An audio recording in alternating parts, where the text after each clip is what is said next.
रेगिस्तान की गर्म हवाओं से थपेड़े खाते हुए एक छोटा सा गांव था जिसका नाम तो बस नाम का ही था। वहां की सुबह भी शाम जैसी ही लगती थी, सूनी और खामोश। इसी गांव के एक किनारे पर मिट्टी का बना एक छोटा सा घर था जिसकी दीवारें वक्त की मार से कमजोर हो चुकी थी। इस घर में समीर अपनी अम्मी, अब्बू और छोटी बहन जैनब के साथ रहता था। समीर के अब्बू यूसुफ साहब एक बेहतरीन कारीगर थे। उनके हाथों में जैसे जादू था। लकड़ी को तराश कर ऐसे खिलौने और घर का सामान बनाते कि देखने वाला देखता ही रह जाए। उनकी इसी हुनर से घर का चूल्हा जलता था। लेकिन कहते हैं ना, वक्त हमेशा एक जैसा नहीं रहता। कुछ महीने पहले शहर से सामान लाते वक्त उनकी बैलगाड़ी पलट गई और एक भारी संदूक उनके पैर पर आ गिरा। हादसा इतना बुरा था कि उनका एक पैर पूरी तरह से बेकार हो गया। अब वे बिस्तर पर ही रहते, बस हसरत भरी निगाहों से अपने घर को देखते रहते। घर का चिराग जो यूसुफ साहब का हुनर था बुझ चुका था। जो थोड़ी बहुत जमा पूंजी थी वह उनके इलाज में लग गई। अब घर में फांकों की नौबत आने लगी थी। कई कई दिन ऐसे गुजरते कि बस सूखी रोटी और पानी पर गुजारा होता। समीर, जो अब 20 साल का नौजवान था, अपने अब्बू को इस हालत में और अम्मी को चुपचाप आंसू पीते देखकर अंदर ही अंदर घुट रहा था। उसकी अम्मी एक सब्र वाली और अल्लाह पर पूरा यकीन रखने वाली औरत थी। वे हर नमाज के बाद लंबी लंबी दुआएं मांगती, लेकिन चेहरे पर कभी शिकायत न लाती। एक रात जब सब सो चुके थे, समीर को नींद नहीं आ रही थी। उसे अपनी छोटी बहन जैनब का ख्याल आया, जो पढ़ाई में बहुत तेज थी, लेकिन अब उसकी किताबें भी पुरानी हो चुकी थीं। जैनब हुनरमंद भी थी। अम्मी से उसने सिलाई कढ़ाई सीखी थी और पुराने कपड़ों पर फूल पत्तियां बनाकर उन्हें नया कर देती थी। लेकिन इस हुनर का इस गांव में कोई मोल न था। समीर उठा और अपने अब्बू के पास जाकर बैठ गया। उनकी आंखें खुली थीं। वे भी शायद यही सब सोच रहे थे। अब्बू, समीर ने धीरे से आवाज दी। यूसुफ साहब ने उसके सर पर हाथ फेरा। सो जा बेटा, रात बहुत हो गई है। नींद नहीं आ रही अब्बू। मैं अब ये सब नहीं देख सकता। घर में कुछ नहीं बचा। अम्मी कब तक सब्र करेंगी? समीर की आवाज में दर्द साफ झलक रहा था। यूसुफ साहब ने एक गहरी सांस ली। अल्लाह पर भरोसा रख बेटा, वही कोई रास्ता निकालेगा। अल्लाह रास्ते उनके लिए निकालता है जो कोशिश करते हैं अब्बू। मैं शहर जाना चाहता हूँ, वहां जरूर कोई ना कोई काम मिल जाएगा। मैं मजदूरी कर लूंगा, कुछ भी कर लूंगा माँ, लेकिन आप सबको इस हालत में नहीं देख सकता। यह सुनकर उसकी अम्मी भी जाग गई। वे पास आईं और समीर के कंधे पर हाथ रखा। उनकी आंखों में आंसू थे, लेकिन आवाज में एक हिम्मत थी। अगर तेरा दिल यही कहता है तो जरूर जा बेटा, मेरी दुआएं तेरे साथ हैं। बस एक बात याद रखना, नीयत साफ रखना और कभी हराम की तरफ नजर मत उठाना। थोड़ा खाना, लेकिन हलाल का खाना। अम्मी की इस बात ने समीर के इरादे को और मजबूत कर दिया। अगली सुबह उसने अपना फैसला पक्का कर लिया। जैनब ने अपने हिस्से की एक सूखी रोटी उसके झोले में रख दी। अम्मी ने एक छोटा सा तावीज उसके गले में पहनाया और दुआओं के साथ उसे रुखसत किया। अब्बू बिस्तर से उठ नहीं सकते थे, लेकिन उनकी आंखों में उम्मीद और दुआ साफ दिख रही थी। समीर ने घर से निकलते वक्त आखिरी बार मुड़कर देखा। एक कमजोर घर, एक बीमार बाप, एक सब्र वाली माँ और एक हुनरमंद बहन। इन सब की उम्मीदें अब उसके कंधों पर थीं। उसने दिल में अल्लाह का नाम लिया और अनजान शहर की तरफ अपने कदम बढ़ा दिए, ये सोचकर कि नसीब में जो भी लिखा है उसकी आजमाइश अब शुरू हो चुकी है। गांव की पगडंडी पीछे छूट चुकी थी और समीर अब उस लंबी सुनसान सड़क पर था जो शहर की तरफ जाती थी। सूरज आग बरसा रहा था और जमीन तवे की तरह तप रही थी। उसके पास पहनने के लिए एक कुर्ता पायजामा था और पैरों में पुरानी घिसी हुई चप्पलें जो हर कदम पर धूल उड़ाती थीं। उसके झोले में जैनब की दी हुई एक सूखी रोटी, एक पानी की बोतल और अम्मी का दिया हुआ ताबीज था। यही उसकी पूरी पूंजी थी।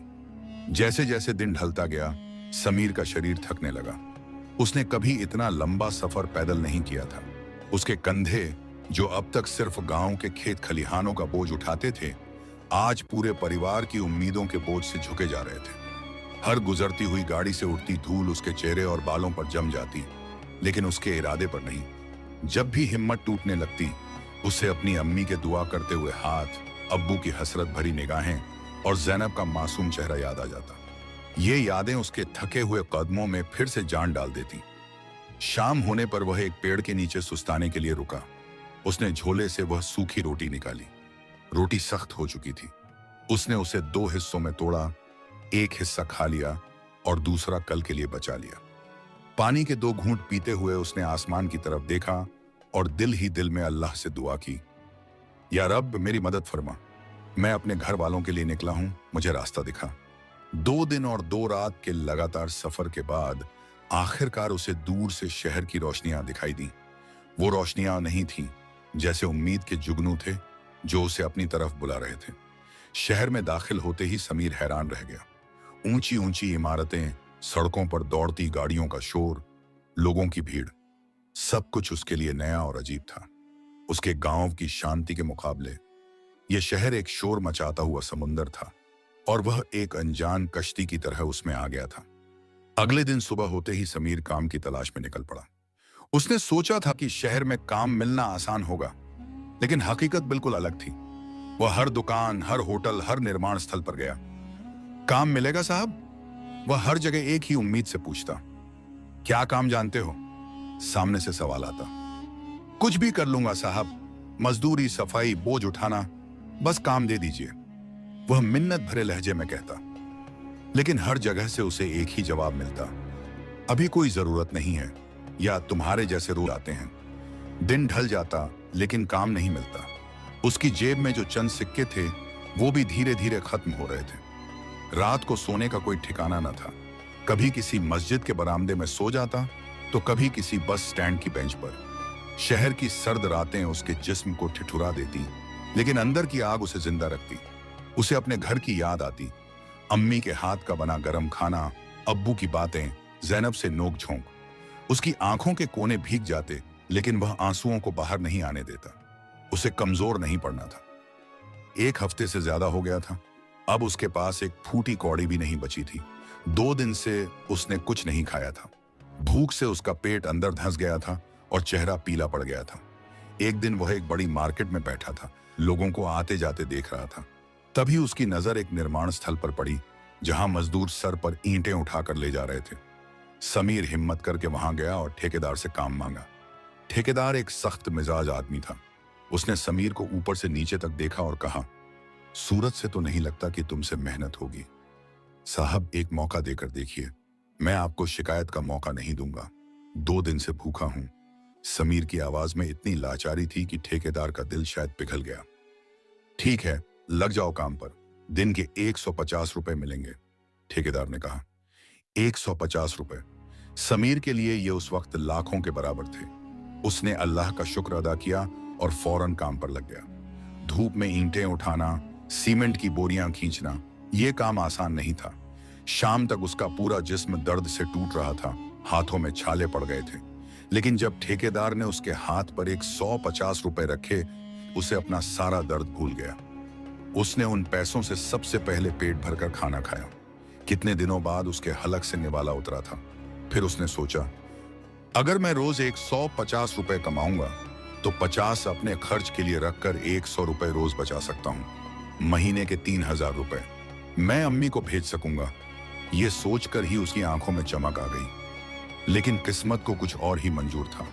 कुछ दिन ही काम चला था कि एक दिन ठेकेदार ने सब मजदूरों को जमा किया और कहा, काम अभी कुछ दिन के लिए बंद हो गया है, जब दोबारा शुरू होगा तब बुला लूंगा। समीर के पैरों तले से जमीन निकल गई। जो उम्मीद की किरण नजर आई थी, वह फिर से अंधेरे में खो गई। वह फिर से सड़क पर आ गया था।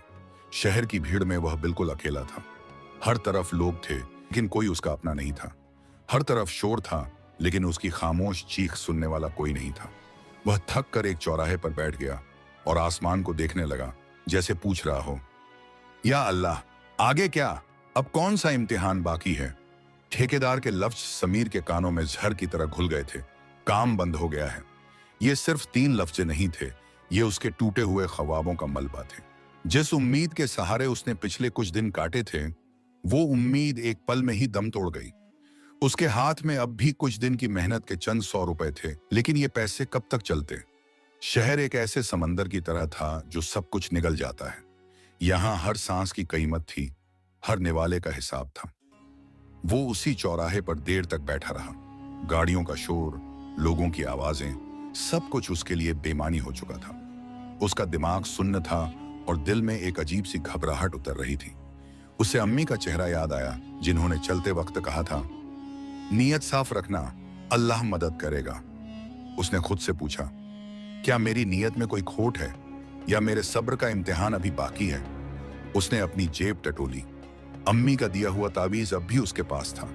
उसने उसे चूमा और आंखों से लगाया, जैसे अम्मी की दुआओं की ठंडक को महसूस करने की कोशिश कर रहा हो। रात हो चुकी थी। पेट में भूख की आग फिर से सुलगने लगी थी। उसने फैसला किया कि वो इन पैसों को यूं ही खर्च नहीं करेगा। उसे कुछ करना होगा, कोई ऐसा काम जिसमें वो किसी का मोहताज न रहे। लेकिन क्या? उसके पास न कोई हुनर था, न कोई सिफारिश। इसी सोच में डूबा वो पैदल चलने लगा। चलते चलते वो शहर के उस हिस्से में आ गया जहां रिक्शा वालों का अड्डा था। वहां दर्जनों रिक्शा लाइन से खड़े थे। कुछ ड्राइवर सवारियों से किराए के लिए बहस कर रहे थे, कुछ ग्रुप बनाकर हंस बोल रहे थे और कुछ थक कर अपने ही रिक्शा की सीट पर सो रहे थे। समीर उन्हें देखने लगा। ये लोग भी तो उसी की तरह थे, रोज कमाते रोज खाते। लेकिन इनके पास एक चीज थी जो समीर के पास नहीं थी, एक जरिया, एक वसीला। तभी उसकी नजर एक बूढ़े रिक्शा वाले पर पड़ी जो अपनी रिक्शा की चैन ठीक करने की कोशिश कर रहा था। उसके हाथ कांप रहे थे और वो बार बार चैन को चढ़ाने में नाकाम हो रहा था। समीर को अपने अब्बू याद आ गए। वो भी तो एक कारीगर थे। उसने बचपन में अब्बू को साइकिल ठीक करते देखा था। वो हिम्मत करके उस बूढ़े आदमी के पास गया। चाचा, लाइए मैं कोशिश करूं, उसने नरमी से पूछा। बूढ़े आदमी ने उसकी तरफ देखा। रहने दे बेटा, ये तेरे बस का नहीं, चिकनाई लग जाएगी हाथों में। कोई बात नहीं चाचा, मैं गांव का ही हूं, ये सब काम आते हैं मुझे, समीर ने मुस्कुराकर कहा और बिना जवाब का इंतजार किए चैन को पकड़ लिया। उसने चैन को पहिए के दांतों पर सही से बिठाया, पैडल को थोड़ा घुमाया और 2 ही मिनट में चैन अपनी जगह पर आ गई। बूढ़े आदमी की आंखों में हैरानी और खुशी दोनों थी। जीता रह बेटा, बड़ी मदद की तूने, मैं कब से परेशान था। उसने अपनी जेब से 10 रुपए का नोट निकालकर समीर की तरफ बढ़ाया। समीर ने फौरन हाथ पीछे कर लिया। नहीं चाचा, इसके पैसे नहीं लूंगा, मैंने तो बस मदद के लिए किया। समीर की इस ईमानदारी ने उस बूढ़े आदमी को प्रभावित किया। नाम क्या है तेरा बेटा? यहाँ नया लगता है। जी, समीर नाम है, गांव से आया हूं काम की तलाश में। तो काम मिला? चाचा ने पूछा। समीर का चेहरा उतर गया। मजदूरी की थी कुछ दिन, लेकिन अब वो काम बंद हो गया है, फिर से बेकार हूं। चाचा ने उसके उखड़े हुए चेहरे को पढ़ लिया। बेटा, ये शहर बड़ा जालिम है, यहाँ हुनर से ज्यादा नसीब चलता है, लेकिन हिम्मत मत हार, एक काम करेगा? आप बताइए चाचा, मैं कुछ भी करने को तैयार हूं। समीर की आंखों में उम्मीद की हल्की सी झलक लौटी। रिक्शा चला लेगा? समीर एक पल के लिए चुप हो गया। उसने कभी रिक्शा नहीं चलाया था। चाचा, मुझे चलाना नहीं आता। अरे साइकिल चलाना आता है ना, ये भी वैसा ही है, बस थोड़ा भारी है, 2-4 चक्कर लगाएगा तो सीख जाएगा। देख, मैं तुझे एक सेठ का पता देता हूं, उसका नाम है दीनू सेठ। उसके पास बहुत से रिक्शा हैं। वो रोज के 40 रुपए किराए पर रिक्शा देता है। सुबह ले जा, शाम को 40 रुपए देकर जमा कर दे, ऊपर जो भी कमाएगा वो तेरा। समीर के दिमाग में हिसाब किताब दौड़ने लगा। अगर मैं दिन में 150 से 200 रुपए भी कमा लूं और 40 रुपए किराया दे दूं, तब भी 100 से 150 रुपए बच जाएंगे। ये मजदूरी से बेहतर है। इसमें मैं किसी का गुलाम नहीं रहूंगा, जब चाहूंगा काम करूंगा। ये ख्याल उसके लिए किसी खजाने से कम नहीं था। मैं जरूर चलाऊंगा चाचा, आप मुझे पता बता दीजिए, उसने जोश से कहा। चाचा ने उसे दीनू सेठ की दुकान का रास्ता समझाया और यह भी बताया कि वो उनका नाम ले ले। अगली सुबह समीर पूरे जोश के साथ उस पते पर पहुंचा। एक छोटी सी दुकान के बाहर कई रिक्शा खड़े थे। अंदर एक मोटा सा आदमी गद्दी पर बैठा हिसाब लिख रहा था। यही दीनू सेठ था। सेठ जी, मुझे किराए पर एक रिक्शा चाहिए था, समीर ने डरते डरते कहा। दीनू सेठ ने उसे अजीब सी नजर से देखा। नया है क्या? पहले कभी नहीं देखा, कहां से आया है? जी, गांव से, रिक्शा वाले चाचा ने भेजा है, जिनका अड्डा चौराहे पर है। चाचा का नाम सुनकर सेठ थोड़ा नरम पड़ा। ठीक है, लेकिन याद रखना, रोज शाम को 40 रुपए किराया टाइम पर पहुंचना चाहिए, और रिक्शा में कोई तोड़फोड़ हुई तो उसके पैसे अलग से लगेंगे। जी सेठ जी, मैं पूरा ख्याल रखूंगा। सेठ ने एक पुराना सा लेकिन मजबूत दिखने वाला रिक्शा समीर के हवाले कर दिया। समीर ने रिक्शा को पकड़ा। उसके हाथ कांप रहे थे। यह सिर्फ लोहे का बना एक 3 पहिए वाला साधन नहीं था, यह उसकी उम्मीदों का नया सहारा था, उसकी किस्मत से लड़ने का नया हथियार था। उसने अल्लाह का नाम लिया और रिक्शा पर बैठ गया। शुरू में रिक्शा उससे संभल नहीं रहा था, कभी इधर डोलता कभी उधर, लेकिन समीर ने हिम्मत नहीं हारी। वो खाली रिक्शा को ही एक सुनसान गली में ले गया और घंटों तक चलाने की प्रैक्टिस करता रहा। धीरे धीरे उसका संतुलन बनने लगा। अब उसके अंदर थोड़ा भरोसा आ गया था। दोपहर तक वो शहर की सड़कों पर अपनी पहली सवारी ढूंढ रहा था। रिक्शा, रिक्शा, उसकी आवाज भीड़ में कहीं खो जाती। लोग उसके नए चेहरे और उसकी हिचकिचाहट को देखकर उसे नजरअंदाज कर देते। वो मायूस होने लगा। तभी एक औरत जिसके हाथ में भारी सामान था ने उसे आवाज दी, अरे रिक्शा वाले, स्टेशन चलेगा? समीर का दिल जोर से धड़क उठा। उसकी पहली सवारी। जी जरूर चलूंगा बानो, बैठिए। उसने पूरी ताकत से पैडल मारना शुरू किया। हर पैडल के साथ वो अल्लाह का शुक्र अदा कर रहा था। स्टेशन पहुंचकर जब उस औरत ने उसके हाथ में 20 रुपए रखे तो समीर को लगा जैसे उसे दुनिया की सबसे बड़ी दौलत मिल गई हो। ये उसकी अपनी मेहनत की, उसके अपने दम पर की पहली कमाई थी। शाम तक उसने 130 रुपए कमा लिए थे। उसने दीनू सेठ को 40 रुपए किराया दिया, 30 रुपए का खाना खाया और उसके पास फिर भी 60 रुपए बच गए। रात को वो उसी रिक्शा की सीट पर सोया। वो सीट उसे किसी महल के बिस्तर से ज्यादा नरम और सुकून वाली लग रही थी। ऊपर खुला आसमान था, नीचे उसकी मेहनत का सहारा। उसकी आंखों में आंसू थे, लेकिन ये मायूसी के नहीं, शुक्र के आंसू थे। उसने फैसला कर लिया था, वो इस रिक्शा से अपनी और अपने परिवार की तकदीर बदल कर रहेगा। सुबह की पहली किरण जब शहर के शोरगुल पर दबे पांव उतरती, समीर उससे भी पहले जाग जाता। उसका बिस्तर अब वही रिक्शा की सीट थी और उसकी छत वही खुला आसमान। रात भर की थकान के बावजूद उसके अंदर एक नई सुबह का जोश और उमंग लहर मार रहा होता। वह उठता, पास की मस्जिद के वुजू खाने में हाथ मुंह धोता और फज्र की नमाज अदा करके अल्लाह का शुक्र अदा करता जिसने उसे एक और दिन की मोहलत और मेहनत का मौका दिया था। यह उसके रोज का मामूल दिनचर्या बन चुका था। रिक्शा चलाना सिर्फ जिस्मानी मेहनत का काम न था, यह इंसानों को पढ़ने का एक हुनर भी था। हर सुबह ताकि गाड़ियों से उतरने वाले मुसाफिरों को उनकी मंजिल तक पहुंचा सके। कभी दोपहर में बाजार और मार्केट के चक्कर लगाता, जहां औरतें सौदा सुलभ खरीदने के बाद थकी हारी रिक्शा तलाश करती थीं। शाम होते ही उसका रुख शहर के उन इलाकों की तरफ हो जाता जहां दफ्तर और कारखाने थे और छुट्टी के बाद लोग घर जाने की जल्दी में होते। उसने चंद ही हफ्तों में शहर की नस नस को, उसकी गली कूचों को, उसके शॉर्टकट्स को ऐसे समझ लिया था जैसे वह बचपन से यहीं पला बढ़ा हो। इसी दौरान उसे तरह तरह के इंसान मिले। कोई अमीर शख्स जो अपनी बड़ी गाड़ी खराब होने पर मजबूरन रिक्शा में बैठता और पूरे रास्ते नखरे दिखाता। कोई गरीब मजदूर जो मीलों दूर अपनी बस्ती तक जाने के लिए किराए के एक एक रुपए पर बहस करता। कोई बुजुर्ग जोड़ा जो रास्ते भर अपने बच्चों की कहानियां सुनाता। कोई कॉलेज का नौजवान जो फोन पर हंसते बोलते इतना व्यस्त रहता कि उसे एहसास ही न होता कि कोई इंसान अपनी पूरी ताकत से उसे उसकी मंजिल तक खींच रहा है। समीर हर किसी से सब्र और सहनशीलता के साथ पेश आता। उसकी जुबान पर हमेशा नरमी और चेहरे पर हल्की सी मुस्कुराहट रहती, चाहे वह अंदर से कितना ही थका हुआ क्यों न हो। अम्मी की नसीहत उसके जहन में नक्श थी, बेटा, अखलाकत से बड़ा कोई सरमाया पूंजी नहीं होता। दिन भर की सख्त मेहनत के बाद जब वह दीनू सेठ को 40 रुपए किराया देता और अपनी जेब में 150 से 200 रुपए की कमाई महसूस करता, तो उसकी सारी थकान दूर हो जाती। वह हर हफ्ते मनी ऑर्डर के जरिए 500 रुपए गांव भेज देता। कि अम्मी के नाम का पता लिख रहा होता तो मीर की आंखों के सामने अपने घर का नक्शा खींच जाता। उसे लगता जैसे वह सिर्फ पैसे नहीं, अपनी मेहनत का पसीना, अपनी उम्मीदें और अपनी मोहब्बत उस लिफाफे में बंद करके भेज रहा है। मगर आजमाइश अभी खत्म कहां हुई थी। एक दिन दोपहर का वक्त था। आसमान पर बादल उमड़ रहे थे और हवा में एक अजीब सी नमी थी। समीर एक सवारी को उसके घर छोड़कर वापस आ रहा था कि अचानक उसका रिक्शा एक झटके से रुक गया। उसने पैडल पर जोर लगाया, लेकिन पहिया जाम हो चुका था। उसने नीचे उतरकर देखा तो पता चला कि रिक्शा की चेन टूटकर पहिए में बुरी तरह उलझ गई थी।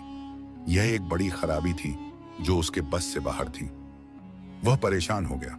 अड्डा यहां से काफी दूर था और रिक्शा को खींचकर ले जाना मुमकिन न था। उसने आसपास नजर दौड़ाई। थोड़ी ही दूर पर उसे एक छोटा सा गैराज नजर आया, जिसके बाहर उस्मान ऑटो रिपेयर का एक पुराना जंग लगा हुआ बोर्ड लटक रहा था। समीर ने अल्लाह का नाम लिया और किसी तरह रिक्शा को घसीटते हुए उस गैराज तक ले गया। गैराज के अंदर तेल और ग्रीस की मिली जुली बू फैली हुई थी। एक तरफ पुराने टायर और मशीन के पुर्जे बिखरे पड़े थे, वहीं एक लकड़ी के तख्त पर एक बुजुर्ग शख्स नमाज पढ़ रहे थे। उनके चेहरे पर सफेद दाढ़ी थी और पेशानी, माथे पर नमाज का निशान साफ दिख रहा था। उनके चेहरे पर एक अजीब सा नूर और सुकून था। समीर उनके पास अदब से खड़ा हो गया और उनकी नमाज मुकम्मल करने का इंतजार करने लगा। जब उन बुजुर्ग ने सलाम फेरा तो उनकी नजर समीर पर पड़ी। अस्सलामु अलैकुम बेटा, खैरियत? उनकी आवाज में अपनापन और स्नेह था। वालेकुम अस्सलाम चाचा जी, समीर ने अदब से जवाब दिया। वो मेरा रिक्शा खराब हो गया है, चेन टूटकर पहिए में फंस गई है। उन बुजुर्ग का नाम उस्मान था। उन्होंने मुस्कुराकर देखा। लाओ इधर ले आओ, देखते हैं इसको क्या रोग लगा है। चाचा उस्मान अपनी जगह से उठे। उनकी उम्र 60 से ऊपर होगी, लेकिन उनके जिस्म में अब भी एक फुर्ती थी। उन्होंने रिक्शा को देखा, पहिए को घुमाया और एक ही नजर में पूरा मामला समझ गए। चेन तो पूरी तरह बर्बाद हो गई है, नई डालनी पड़ेगी, और पहिए की बेयरिंग भी आवाज कर रही है, इसको भी देखना होगा। समीर का दिल बैठ गया। नई चेन, बेयरिंग, मतलब लंबा खर्च। चाचा जी कितना खर्च आएगा? चाचा उस्मान ने उसके चेहरे की उड़ती रंगत को भांप लिया। तुम खर्चे की फिक्र मत करो, पहले काम तो होने दो। बैठो यहाँ, पानी पियो। चाचा उस्मान ने अपने औजार निकाले और काम में लग गए। समीर उन्हें खामोशी से देखता रहा। जिस कुशलता और इत्मीनान से चाचा उस्मान काम कर रहे थे, उसे देखकर समीर को अपने अब्बू यूसुफ साहब की याद आ गई। वो भी तो इसी तरह लकड़ी के टुकड़ों में जान डाल देते थे। चाचा उस्मान सिर्फ पुर्जे नहीं जोड़ रहे थे, वे जैसे उस बेजान मशीन से बातें कर रहे थे। समीर से रहा न गया। वह उठा और उनके पास जाकर बैठ गया। चाचा जी, लाइए मैं आपकी कुछ मदद कर दूं। चाचा उस्मान ने मुस्कुराकर उसकी तरफ देखा। मदद करेगा? चल ठीक है, ये स्पैनर पकड़। उस दिन समीर ने सिर्फ स्पैनर ही नहीं पकड़ा, बल्कि चाचा उस्मान की हर छोटी बड़ी मदद की। पहिए को साफ करने में, पुर्जों पर तेल डालने में, औजार उठाकर देने में। वह हर काम बड़े शौक और लगन से कर रहा था। उसकी आंखों में सीखने की चमक थी। 2 घंटे की मेहनत के बाद रिक्शा बिल्कुल ठीक हो गया। पहिया अब मक्खन की तरह घूम रहा था। लो बेटा, हो गया तुम्हारा काम, अब ये तुम्हें परेशान नहीं करेगा। चाचा उस्मान ने अपने हाथ कपड़े से साफ करते हुए कहा। जज़ाकल्लाह चाचा जी, आपने तो इसे नया जैसा कर दिया। बताइए कितने पैसे हुए? समीर ने जेब में हाथ डालते हुए पूछा। चाचा उस्मान ने एक गहरी नजर से समीर को देखा। पैसे तो इसके 300 रुपए हुए हैं, लेकिन तुमसे नहीं लूंगा। समीर हैरान रह गया। क्यों चाचा जी? मैं मेहनत की कमाई खाता हूं, मुफ्त में काम नहीं करवाऊंगा। जानता हूं बेटा, चाचा उस्मान ने उसके कंधे पर हाथ रखा।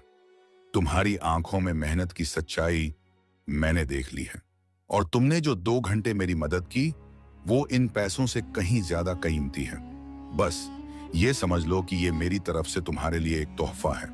हाँ, अगर कुछ करना ही चाहते हो तो जब वक्त मिले काम के बाद यहां आ जाया करना। मेरा हाथ बटा दोगे तो मेरी भी मदद हो जाएगी। समीर की आंखों में शुक्रिया के आंसू आ गए। एक अनजान शहर में जहां कोई उसे पूछने वाला ना था, यह बुजुर्ग शख्स उसके लिए फरिश्ता साबित हुआ था। मैं जरूर आऊंगा चाचा जी, रोज आऊंगा, उसने जोश और एहसानमंदी से कहा। उस दिन के बाद समीर की जिंदगी ने एक नया मोड़ लिया। वह दिन भर रिक्शा चलाता और शाम होते ही चाचा उस्मान के गैराज पहुंच जाता। वह वहां फर्श साफ करता और चाचा उस्मान को काम करते हुए गौर से देखता। धीरे धीरे चाचा उस्मान उसे छोटे मोटे काम सिखाने लगे। पंक्चर लगाना, ब्रेक ठीक करना, चेन में तेल डालना। समीर हर चीज को लगन से सीखता। उसका दिमाग तेजी से काम कर रहा था। रिक्शा चलाना अब सिर्फ उसकी मजबूरी नहीं, ये एक नए हुनर का दरवाजा बन चुका था। वह अब सिर्फ एक रिक्शा वाला नहीं था, वह एक शागिर्द, शिष्य बन गया था, जो अपनी किस्मत को अपने हाथों से संवारने का हुनर सीख रहा था। वक्त पर लगाकर उड़ता चला गया। मौसम बदले, दिन हफ्तों में और हफ्ते महीनों में तब्दील हो गए। समीर की जिंदगी अब 2 हिस्सों में बांट चुकी थी। दिन का सूरज उसे शहर की सड़कों पर रिक्शा के पैडल मारते हुए देखता, और शाम का चांद उसे चाचा उस्मान के गैराज में हाथों में ग्रीस और तेल मले मशीन के पुर्जों से जूझते हुए पाता। उसके लिए अब थकान का कोई मतलब नहीं रह गया था। उसके अंदर एक जुनून पैदा हो चुका था। हुनर सीखने का जुनून। रिक्शा चलाना अब उसके लिए सिर्फ रोजी रोटी का जरिया नहीं था, बल्कि एक जिम्मेदारी बन गया था। वह सुबह सवेरे निकलता और कोशिश करता कि दोपहर तक इतना कमा ले कि घर भेजने लायक रकम और रिक्शा का किराया जमा हो जाए। दोपहर के बाद का वक्त उसने गैराज के लिए समर्पित कर दिया था। जैसे ही वह गैराज में कदम रखता, रिक्शा वाला समीर नहीं रहता था, बल्कि एक शागिर्द शिष्य बन जाता था जिसकी आंखों में बेपनाह प्यास थी। चाचा उस्मान जौहरी की तरह इस हीरे को तराश रहे थे। उन्होंने समीर के अंदर छिपी हुई योग्यता और लगन को पहली ही नजर में पहचान लिया था। वे सिर्फ एक उस्ताद नहीं थे, बल्कि एक स्नेहशील पिता की तरह उसे हर चीज सिखाते। देख समीर, वे अक्सर काम के दौरान कहते, हर मशीन की एक रूह होती है, एक जुबान होती है। जब तक तू उसकी आवाज को सुनना नहीं सीखेगा, तू कभी अच्छा कारीगर नहीं बन सकता। ये जो पहिए से किर्र किर्र की आवाज आ रही है, ये चिल्लाकर कह रही है कि उसकी बेयरिंग सूख गई है, उसे तेल चाहिए। इंजन का धुआं अगर काला हो जाए तो समझ ले उसका दिल पिस्टन ठीक से काम नहीं कर रहा। ये बातें समीर के लिए किसी किताब के इल्म से ज्यादा अहम थीं। वह चाचा उस्मान की हर बात को अपने जहन में नक्श कर लेता। उसने धीरे धीरे हर तरह के काम में महारत हासिल कर ली। स्कूटर का इंजन खोलना, मोटरसाइकिल की वायरिंग ठीक करना, ऑटो रिक्शा के गियर बॉक्स की मरम्मत करना, जो काम सीखने में लोगों को सालों लग जाते, समीर ने अपनी बुद्धि और दिन रात की मेहनत से चंद महीनों में ही उन पर पकड़ मास्टरी हासिल कर ली। अब गैराज में आने वाले लोग उसे चाचा उस्मान का शागिर्द नहीं, बल्कि छोटा उस्ताद कहकर बुलाने लगे थे। एक दिन समीर ने एक बड़ा फैसला किया। उसने रिक्शा चलाना छोड़ दिया। यह एक मुश्किल फैसला था। रिक्शा उसकी रोज की आमदनी की जमानत था, लेकिन अब उसे अपने हुनर पर और उससे ज्यादा अल्लाह की छात पर भरोसा हो चुका था। उसने चाचा उस्मान से बात की। चाचा जी, मैं अब पूरा वक्त गैराज में काम करना चाहता हूँ। रिक्शा चलाने में बहुत वक्त बर्बाद हो जाता है। मैं आपसे तनख्वाह नहीं मांगूंगा, बस मुझे यहाँ रहने की इजाजत दे दीजिए और जो आपको मुनासिब लगे मेरे खर्च के लिए दे दीजिएगा। चाचा उस्मान की आंखों में एक अजीब सी चमक आ गई। वे जानते थे कि यह लड़का एक दिन बहुत आगे जाएगा। बेटा, यह गैराज तेरा ही है, तू जितना वक्त चाहे यहाँ दे। और रही बात पैसों की, तो आज से इस गैराज की आमदनी में हम दोनों बराबर के हिस्सेदार हैं। आधा तेरा, आधा मेरा। समीर के लिए यह लफ्ज किसी ख्वाब के पूरा होने जैसे थे। उसने एहसान मंदी से चाचा उस्मान के हाथ चूम लिए। उस दिन के बाद समीर ने अपनी पूरी जान गैराज के काम में लगा दी। उसने गैराज की सूरत ही बदल दी। बिखरे हुए पुर्जों को सलीके से अलग अलग डब्बों में रखा, दीवारों पर जरूरी औजार को टंगाने के लिए कीलें लगाईं और गैराज के बाहर एक नया साफ सुथरा बोर्ड लगवाया। उसकी मेहनत और चाचा उस्मान के तजुर्बे ने मिलकर जादू कर दिया। गैराज का काम दिन ब दिन बढ़ने लगा। इसी दौरान उसे घर से अम्मी का खत मिला। खत जैनब ने लिखा था। उसमें घर की खैरियत के साथ साथ एक फिक्र भी छिपी हुई थी। अम्मी की दवाइयां अब महंगी हो गई थीं और अब्बू की देखभाल में भी खर्चा बढ़ गया था। समीर के भेजे हुए पैसों से गुजारा तो हो रहा था, लेकिन तंगी अब भी थी। उस रात समीर सो न सका। वह जानता था कि वह पहले से ज्यादा मेहनत कर रहा है, लेकिन परिवार की जरूरतें भी बढ़ रही थीं। तभी अचानक उसे जैनब की याद आई। उसे याद आया कि जैनब पुराने कपड़ों पर कितनी खूबसूरत कढ़ाई करती थी। उसके जहन में एक बिजली सी कौंधी, क्यों न जैनब के इस हुनर को आजमाया जाए। अगले दिन उसने चाचा उस्मान से इस बारे में मशवरा किया। चाचा जी, शाह जी, मेरी बहन बहुत अच्छी कढ़ाई करती है। मैं सोच रहा हूं कि अगर उसके बनाए हुए डिजाइन शहर में किसी को पसंद आ जाएं, तो शायद घर बैठे उसके लिए भी आमदनी का कोई जरिया बन जाए। चाचा उस्मान इस ख्याल से बहुत खुश हुए। सुभान अल्लाह बेटा, ये तो बहुत नेक ख्याल। हुनर कभी व्यर्थ नहीं जाता। तू ऐसा कर, अपनी बहन से कह कि वह एक साफ कपड़े पर अपने सबसे अच्छे डिजाइन का एक नमूना बनाकर भेजे। मैं यहाँ बाजार में कुछ कपड़े के व्यापारियों को जानता हूँ, हम उन्हें दिखाएंगे। क्या पता अल्लाह कोई वसीला पैदा कर दे। समीर ने फौरन जैनब को एक लंबा खत लिखा। उसने उसे पूरा मंसूबा, संगनामा, योजना समझाया और उसे हौसला दिया। कुछ हफ्तों बाद उसे गांव से एक पार्सल मिला। उसमें जैनब के हाथ का बना एक रुमाल था। एक सफेद मलमल के कपड़े पर रेशम के रंग बिरंगे धागों से इतना नफीस और बारीक फूल बना था कि देखने वाले की निगाह ठहर जाए। हर पत्ती, हर पंखुड़ी में उसकी मेहनत और लगन साफ झलक रही थी। समीर उस रुमाल को देखकर दंग रह गया। उसे अपनी बहन के हुनर पर नाज महसूस हुआ। अब अगला पड़ाव इस हुनर को दुनिया के सामने लाने का था। समीर ने चाचा उस्मान से इजाजत ली और अगले दिन शहर के सबसे बड़े कपड़ा मार्केट का रुख किया। गैराज के मैले कुचैले कपड़ों के बजाय आज उसने एक साफ सुथरा कुर्ता पायजामा पहना था। हाथ में वह अनमोल रुमाल लिए वह एक एक दुकान पर जाता, लेकिन वहां भी उसे वैसी ही बेरुखी का सामना करना पड़ा जैसा उसे शुरू में काम ढूंढते वक्त करना पड़ा था। ये सब नहीं चलता भाई, ये हाथ का काम है, महंगा पड़ता है, आजकल मशीन का जमाना है, एक दुकानदार ने बिना देखे ही कह दिया। डिजाइन पुराना है, मार्केट में नए फैशन की चीजें चलती हैं, दूसरे ने आलोचना की। शाम तक समीर दर्जनों दुकानों पर भटक चुका था, लेकिन हर जगह से उसे मायूसी ही हाथ लगी। वह थक कर मार्केट के एक फव्वारे के पास बैठ गया। उसके दिल में एक पल को यह ख्याल आया कि शायद वह गलत सोच रहा था, शायद इस हुनर की इस शहर में कोई कद्र नहीं। लेकिन फिर उसने खुद को संभाला।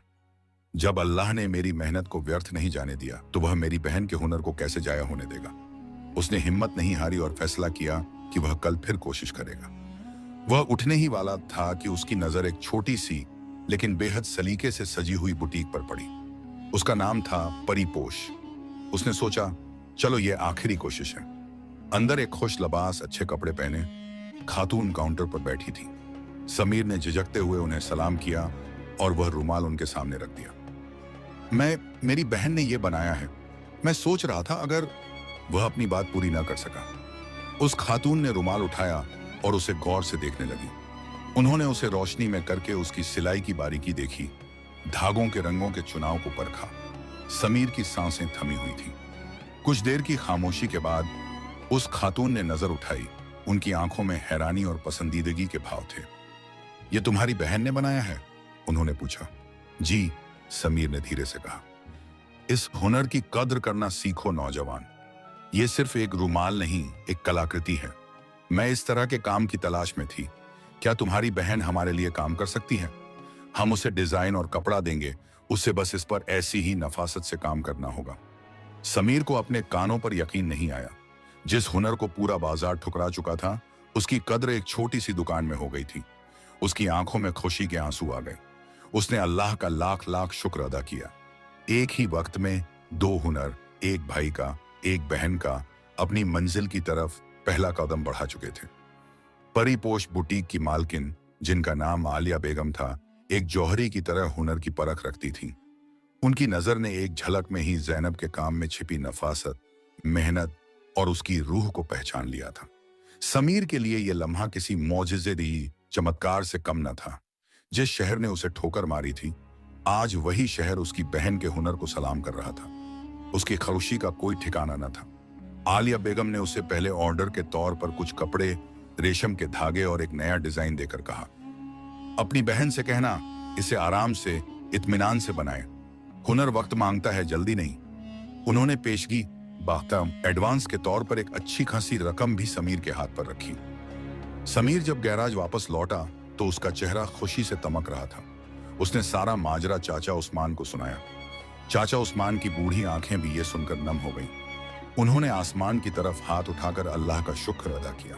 देखा समीर, मैं कहता था ना, अल्लाह सब्र करने वालों के साथ है। वो कभी किसी की मेहनत को रायगा व्यर्थ नहीं जाने देता। एक दरवाजा बंद होता है तो वह 10 नए दरवाजे खोल देता है। उस रात समीर ने अपनी जिंदगी का सबसे लंबा और सबसे पुरुम्मीद आशा से भरा खत जैनब को लिखा। उसने एक एक बात तफसील से बताई।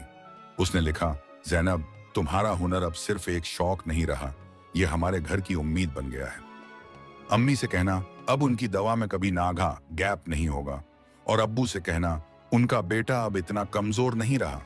उसने आलिया बेगम से मिली पेशगी रकम और कपड़ों का पार्सल फौरन गांव के पते पर रवाना कर दिया।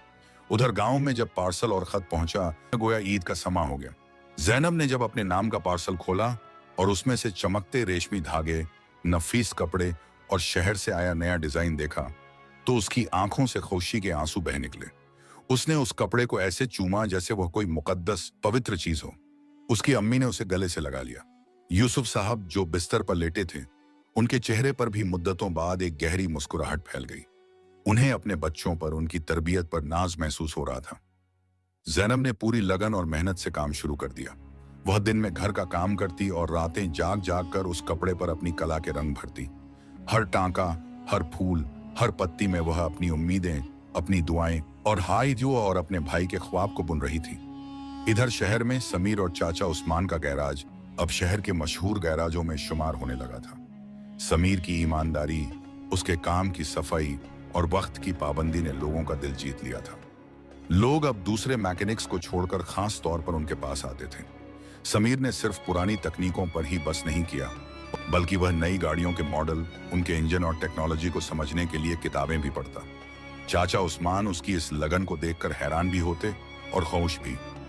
एक दिन चाचा उस्मान ने समीर को अपने पास बिठाया। उनका लहजा बहुत संजीदा था। समीर बेटा, अब वक्त आ गया है। समीर कुछ समझा नहीं। कैसा वक्त चाचा जी? बेटा, मैं अब बूढ़ा हो चुका हूं। मेरे जिस्म में अब पहले जैसी ताकत नहीं रही। ये गैराज मेरी जिंदगी भर की कमाई है, मेरी औलाद जैसा है। मैं इसे किसी ऐसे के हवाले करना चाहता हूं जो इसकी कदर करे, जो इसे मुझसे भी आगे ले जाए। चाचा जी, आप ये कैसी बातें कर रहे हैं? ये गैराज आपका है और हमेशा आपका ही रहेगा।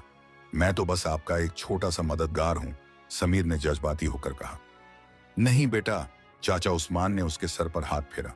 तुम मददगार नहीं, इस गैराज की रूह हो। जिस दिन तुमने इस गैराज में कदम रखा था, उसी दिन इसकी किस्मत बदल गई थी। मैं चाहता हूं कि आज से तुम इस गैराज के मालिक बनो। समीर के पैरों तले से जमीन निकल गई। मालिक? नहीं चाचा जी, ये जुल्म मत कीजिए। मैं इस काबिल नहीं। आप मेरे उस्ताद हैं, मेरे बाप जैसे हैं। मैं आपसे ये कैसे ले सकता हूं? ये मैं तुम्हें दे नहीं रहा, ये तुम्हारा हक है बेटा। तुम्हारी मेहनत का सिला है। मैंने एक कागज बनवाया है। आज से ये गैराज कानूनी तौर पर तुम्हारा है। हाँ, मेरी एक शर्त है। आप जो कहेंगे मुझे मंजूर है, समीर ने रोते हुए कहा। शर्त यह है कि तुम मुझे इस गैराज से निकालोगे नहीं। मैं अपनी आखिरी सांस तक इसी गैराज में, इन पुर्जों के बीच रहना चाहता हूं। मैं तुम्हारे साथ काम करूंगा, एक शागिर्द की तरह, चाचा उस्मान ने मुस्कुराते हुए कहा। यह सुनकर समीर उनके गले लगकर फूट फूट कर रो पड़ा। एक अनजान शहर में एक बुजुर्ग ने उसे न सिर्फ हुनर दिया, बल्कि उसे बाप का प्यार और एक पहचान भी दे दी थी। कुछ हफ्तों बाद जैनब का बनाया हुआ पहला लॉट शहर पहुंचा। जब आलिया बेगम ने वह काम देखा तो वे अशश कर उठी। जैनब ने डिजाइन में अपनी तरफ से कुछ ऐसी तब्दीलियां की थीं जिसने उसकी खूबसूरती को चार चांद लगा दिए थे। वह काम इतना पसंद किया गया कि बुटीक में हाथों हाथ बिक गया। आलिया बेगम ने फौरन जैनब को उससे भी बड़ा ऑर्डर दिया और उसकी मेहनत का मुआवजा दिया। अब घर में दो तरफ से बरकत बरस रही थी। एक तरफ समीर के गैराज की आमदनी, दूसरी तरफ जैनब के हुनर की कमाई। घर के हालात अब पूरी तरह बदल चुके थे। फाके और तंगी अब गुजरे वक्त की बात हो चुकी थी। अम्मी का बेहतर इलाज शुरू हो गया था। अब्बू के लिए नई दवाइयां और अच्छी खुराक का इंतजाम हो गया था। घर की टूटी हुई छत की मरम्मत हो गई थी। दीवारों पर सफेदी कर दी गई थी। समीर अब हर 2-3 महीने में गांव का चक्कर लगाता। जब वह पहली बार इतने अरसे बाद गांव पहुंचा तो उसे अपनी आंखों पर यकीन नहीं आया। वही कमजोर सा घर अब साफ सुथरा और मजबूत लग रहा था। अम्मी के चेहरे पर अब फिक्र के बजाय सुकून था। और जैनब, वह अब एक मासूम लड़की नहीं, बल्कि एक खुद एतमाद, आत्मविश्वासी, हुनरमंद खातून बन चुकी थी। उसने गांव की 2 और लड़कियों को अपने साथ काम पर लगा लिया था। एक शाम जब पूरा परिवार एक साथ बैठकर खाना खा रहा था, एक ऐसी शाम जो उन्होंने सालों से नहीं देखी थी, यूसुफ साहब ने समीर का हाथ पकड़ा। उनकी आंखों में आंसू थे। बेटा, तुमने इस घर की इज्जत रख ली। तुमने साबित कर दिया कि नीयत साफ हो तो अल्लाह रास्ते बना ही देता है। मुझे तुम पर फख्र है। अपने अब्बू के ये लफ्ज सुनकर समीर को लगा जैसे उसे उसकी जिंदगी भर की मेहनत का सिला मिल गया हो। एक भाई का हुनर और एक बहन का हुनर, दोनों एक साथ मिले तो उन्होंने सिर्फ एक घर की किस्मत नहीं, बल्कि एक पूरे खानदान की तकदीर बदल दी थी। मंजिल अब दूर नहीं थी। वक्त का दरिया बहता रहा और उसके साथ ही समीर और जैनब की मेहनत के फल और भी मीठे होते गए। 2 साल का अरसा बीत चुका था। इन 2 सालों में समीर सिर्फ एक कारीगर से एक कामयाब व्यवसायी बन चुका था। चाचा उस्मान का छोटा सा गैराज अब उस्मान समीर मोटर्स के नाम से एक बड़े और आधुनिक वर्कशॉप में तब्दील हो चुका था।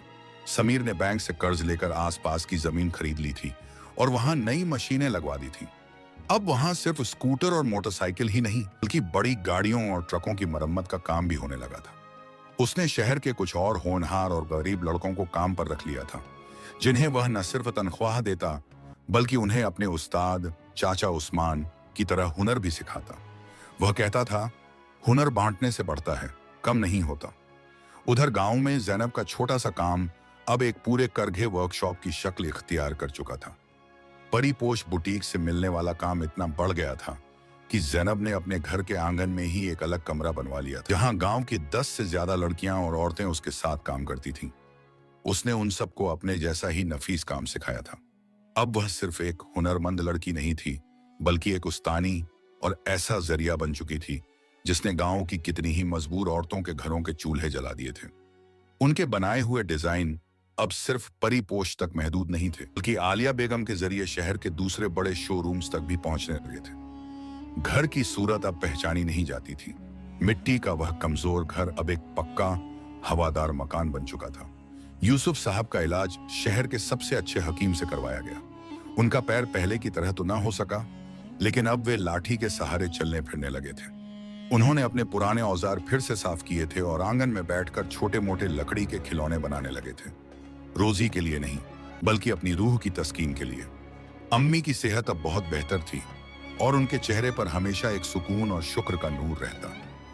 एक दिन जब समीर गांव आया हुआ था, वह रात को अपने अब्बू के पास बैठा उनके पैर दबा रहा था। अब्बू, मैं सोच रहा था। समीर ने बात शुरू की। क्या सोच रहा था बेटा? यूसुफ साहब ने उसके सर पर शफकत से हाथ फेरते हुए पूछा। मैं सोच रहा था कि मैं शहर में सब कुछ छोड़कर वापस गांव आ जाऊं। अब अल्लाह का दिया सब कुछ है, यहीं आप सबके साथ रहूंगा। यूसुफ साहब मुस्कुराए। पगले, कामयाबी हासिल करना आसान है, लेकिन उसे संभाल कर रखना और आगे बढ़ाना बहुत मुश्किल। तुम्हारा शहर में रहना जरूरी है। हाँ, अगर गांव के लिए कुछ करना चाहते हो तो उसका रास्ता ये नहीं कि तुम अपना काम छोड़ दो। तो फिर क्या रास्ता है अब्बू, आप ही बताइए। बेटा, तुमने शहर में देखा है कि हुनर की कितनी कदर है। हमारे गांव और आसपास के देहातों में तुम्हारे जैसे कितने ही नौजवान हैं जिनके पास न जमीन है न कोई काम। वे बेकारी में अपना वक्त और अपनी जिंदगी बर्बाद कर रहे हैं। क्यों ना तुम उनके लिए कुछ करो। अब्बू की इस बात ने समीर के दिल पर गहरा असर किया। उसने इस बारे में जैनब से भी मशवरा किया। जैनब ने भी अपने अब्बू की बात की तायद की। भैया, अब्बू सही कह रहे हैं। मैं भी यहां देखती हूं कितनी ही लड़कियां हैं जो कुछ करना चाहती हैं, लेकिन उनके पास कोई जरिया नहीं। अगर हम उन्हें हुनर सिखा दें तो वे भी अपने पैरों पर खड़ी हो सकती हैं। भाई बहन ने मिलकर एक बड़ा फैसला किया। उन्होंने गांव के बाहर अपनी कुछ जमीन पर 2 अलग अलग वर्कशॉप बनाने का काम शुरू कर दिया। एक वर्कशॉप लड़कों के लिए, जहां समीर ने शहर से कुछ पुरानी मशीनें लाकर रखी, और एक उस्ताद नियुक्त किया जो उन्हें मोटरसाइकिल और ट्रैक्टर ठीक करने का काम सिखाता। दूसरा वर्कशॉप लड़कियों के लिए, जहां जैनब ने सिलाई और कढ़ाई की नई मशीनें लगवाईं और खुद उन्हें नए डिजाइन और काम की बारीकियां वो सिखाने लगी। उनका यह कदम गांव के लिए एक इनकलाब साबित हुआ। शुरू में लोग झिझकते थे, लेकिन जब उन्होंने देखा कि कुछ ही महीनों में लड़के लड़कियां हुनर सीखकर अपने घर का सहारा बनने लगे हैं, समीर हर हफ्ते शहर से आता और खुद लड़कों के काम को देखता, उन्हें नई चीजें सिखाता। जैनब का करघा अब एक पूरा ट्रेनिंग सेंटर बन चुका था। गांव जो कभी बेकारी और गुर्बत की मिसाल था, अब मेहनत और हुनर की मिसाल बन रहा था। लोग अब अपने बच्चों को काम की तलाश में शहर नहीं भेजते थे, बल्कि समीर उस्ताद और जैनब बाजी के पास वॉस हुनर सीखने भेजते थे। गांव की सड़कें पक्की हो गई थीं, एक छोटा सा दवाखाना खुल गया था और बच्चों के लिए स्कूल की इमारत भी नई बन गई थी। ये सब समीर और जैनब की खामोश खिदमतों का नतीजा था। एक शाम समीर और जैनब अपने घर की छत पर बैठे अपने गांव को देख रहे थे। सूरज डूब रहा था और उसकी सुनहरी रोशनी पूरे गांव पर फैली हुई थी।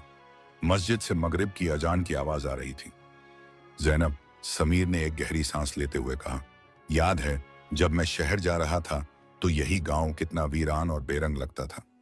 जैनब मुस्कुराई। और आज देखिए भैया, हर घर से रोशनी आ रही है, हर चेहरे पर एक उम्मीद है। ये सब आपकी मेहनत का सिला है, मेरी अकेले की नहीं जैनब, हमारी मेहनत का। अगर तुम्हारा हुनर और हौसला साथ न होता तो मैं शायद शहर की ठोकरों में ही गुम हो जाता। हम दोनों एक ही गाड़ी के 2 पहिए हैं, एक के बिना दूसरा बेकार है। दोनों भाई बहन खामोशी से उस मंजर को देखते रहे। उन्होंने सिर्फ अपने घर की किस्मत नहीं बदली थी, उन्होंने अपने पूरे गांव की तकदीर संवार दी थी। उन्होंने साबित कर दिया था कि नेकी और मेहनत का सफर कभी खत्म नहीं होता। एक मंजिल पाने के बाद दूसरी, उससे भी बड़ी मंजिल आपका इंतजार करती है। दूसरों की जिंदगी में उम्मीद के दिए जलाने की मंजिल। जिंदगी का कारवां आगे बढ़ता रहा। समीर और जैनब की शोहरत अब उनके गांव और शहर से निकलकर दूर दराज के इलाकों तक फैल चुकी थी। उस्मान समीर मोटर्स अब सिर्फ एक वर्कशॉप नहीं बल्कि एक भरोसे का नाम बन चुका था। समीर ने अपने काम को इतना बढ़ा लिया था कि उसने गाड़ियों के पुर्जों की एक बड़ी दुकान भी खोल ली थी। लेकिन इस तमाम कामयाबी के बावजूद उसके मिजाज में वही पहले जैसी आजिजी, विनम्रता और इंकिसारी नम्रता की थी। वह आज भी चाचा उस्मानी के पैर दबाना और उनसे मशविरा लेना अपना फर्ज समझता था। चाचा उस्मान अब बहुत बूढ़े हो चुके थे, लेकिन जब वे अपने हाथों से तराशे हुए हीरे समीर को इतनी बुलंदी पर देखते तो उनकी रूह तक सुकून से भर जाती। उधर जैनब का काम भी उरूज शिखर पर था। उसके बनाए हुए डिजाइन की मांग इतनी बढ़ गई थी कि उसने एक सहकारी संस्था, कोऑपरेटिव सोसाइटी कायम कर ली थी, जिसके तहत आसपास के कई गांवों की सैकड़ों औरतें काम करके अपने घर का सहारा बनी हुई थी। वह सिर्फ उन्हें काम नहीं देती थी बल्कि उनकी बच्चियों की पढ़ाई और शादी ब्याह में भी मदद करती। गांव के लोग उसे अब सिर्फ जैनब बाजी नहीं बल्कि आपा जान, बड़ी बहन कहकर पुकारते थे। एक दिन आलिया बेगम, परिपोष की मालकिन, खुद गांव आई। वे जैनब के काम और उसके विजन से इतनी मुतासिर हुई कि उन्होंने जैनब के साथ मिलकर एक नए ब्रांड देहात बासिगोन की बुनियाद रखी, जिसका मकसद गांव की हुनरमंद ख्वातीन के काम को सीधे बड़े शहरों और अंतर्राष्ट्रीय बाजारों तक पहुंचाना था। अम्मी और अब्बू की सबसे बड़ी ख्वाहिश अब अपने बच्चों को उनके घरों में आबाद देखने की थी। चाचा उस्मान ने समीर के लिए शहर के एक शरीफ खानदान की पढ़ी लिखी लड़की हिना का रिश्ता ढूंढा। समीर, जिसने कभी अपनी जात के बारे में सोचा ही नहीं था, अपने बुजुर्गों के फैसले के आगे सर झुका दिया। शादी बहुत सादगी से लेकिन पुरवकार हिना समीर की जिंदगी में आकर उसके लिए एक बेहतरीन शरीक ए हयात, जीवन साथी ही नहीं बल्कि उसके काम में एक मददगार भी साबित हुई। वह पढ़ी लिखी थी और उसने वर्कशॉप के हिसाब किताब और मैनेजमेंट को इतने बेहतरीन ढंग से संभाला कि समीर को अपने गांव के प्रोजेक्ट के लिए और ज्यादा वक्त मिलने लगा। कुछ अरसे बाद जैनब की शादी भी गांव के ही एक पढ़े लिखे और सुलझे हुए नौजवान से कर दी गई, जो गांव के स्कूल में उस्ताद था और जैनब के काम और उसके जज्बे की दिल से कद्र करता था। एक रोज पूरा खानदान, समीर, हिना, जैनब और उसका शौहर अब्बू सब आंगन में बैठे थे। चाचा उस्मान भी खास तौर पर शहर से आए हुए थे। माहौल में एक अजीब सा सुकून, एक ठहराव था। सबके चेहरे पर शुक्र और इत्मीनान के भाव थे। तभी यूसुफ साहब ने अपनी कंपाती आवाज में कहना शुरू किया, आज मैं तुम सबको वो कहानी सुनाता हूं जो मेरे अब्बू ने मुझे सुनाई थी। सब खामोशी से उन्हें सुनने लगे। एक बार एक शख्स रेगिस्तान में सफर कर रहा था। उसका पानी खत्म हो गया और वह प्यास से मरने के करीब पहुंच गया। तब उसे दूर एक हैंडपंप नजर आया। वह पानी से अपनी आखिरी हिम्मत जमा करके वहां पहुंचा। हैंडपंप के पास एक बोतल में थोड़ा सा पानी रखा था और एक पर्ची पर लिखा था, इस पानी को हैंडपंप में डालकर चलाओ तो बहुत सारा पानी निकलेगा। पीने के बाद बोतल दोबारा भरकर रखना मत भूलना। अब वह शख्स कश्मकश में पड़ गया। अगर उसने पानी हैंडपंप में डाल दिया और पानी न निकला तो वह यकीनन मर जाएगा, और अगर उसने वह थोड़ा सा पानी पी लिया तो शायद कुछ देर और जिंदा रह ले। उसने एक लंबा सांस लिया, अल्लाह पर तवक्कुल, भरोसा किया और सारा पानी हैंडपंप में डाल दिया। उसने पंप चलाना शुरू किया और कुछ ही देर में ठंडे मीठे पानी की धार बह निकली। उसने जी भरकर पानी पिया, अपनी मश्क पानी का थैला भरी और चलने से पहले उसने बोतल को दोबारा लबालब भरकर वहीं रख दिया और पर्ची पर एक जुमला और लिख दिया, यकीन करो ये काम करता है। यूसुफ साहब ने कहानी खत्म करके समीर और जैनब की तरफ देखा। उनकी आंखों में आंसू थे। तुम दोनों मेरी वो कहानी हो। जब इस घर में कुछ नहीं था तो तुम्हारे पास सिर्फ हिम्मत, ईमानदारी और हुनर का वो थोड़ा सा पानी था। तुमने उसे पीकर अपनी जान बचाने के बजाय उसे नसीब के हैंडपंप में डाल दिया। तुमने अल्लाह पर यकीन किया और मेहनत का पंप चलाया, और देखो आज अल्लाह ने तुम पर कैसी रहमतें और बरकतें नाजिल की हैं। और सबसे अच्छी बात यह है कि तुमने सिर्फ अपनी प्यास नहीं बुझाई बल्कि आने वाले मुसाफिरों के लिए भी बोतल भरकर रख दी है। यह सुनकर सबकी आंखें भीग गईं। समीर उठा और अपने अब्बू के गले लग गया। उसे आज अपनी सारी मेहनत, सारी ठोकर, सारी आजमाइश का असल मतलब समझ में आया था। सीख, नसीब की आजमाइश की यह कहानी हमें कुछ गहरी बातें सिखाती है। 1. अल्लाह पर तवक्कुल। जिंदगी में ऐसे मोड़ आते हैं जब हमें अपने पास मौजूद आखिरी जरिया भी दांव पर लगाना पड़ता है। जो लोग उस वक्त अल्लाह पर भरोसा रखते हैं, उनके लिए अल्लाह बेहतरीन रास्ते खोलता है। 2, हुनर की कद्र। दौलत आती जाती रहती है, लेकिन हुनर हमेशा इंसान के साथ रहता है। अपने हुनर को पहचानना, उसे निखारना और सही वक्त पर इस्तेमाल करना ही कामयाबी की चाबी है। 3, नीयत की सफाई। अगर इंसान की नीयत साफ हो और वह दूसरों की भलाई का भी सोचता हो, तो उसके काम में बरकत खुद ब खुद आ जाती है। 4, शुक्रगुजारी। कामयाबी मिलने के बाद अपने उस्ताद, अपने रिश्तों और अपनी जड़ों को कभी नहीं भूलना चाहिए। 5, मेहनत का कोई विकल्प नहीं। किस्मत भी उन्हीं का साथ देती है जो मेहनत से पीछे नहीं हटते। ठोकरें और मुश्किलें सफर का हिस्सा हैं, मंजिल का नहीं।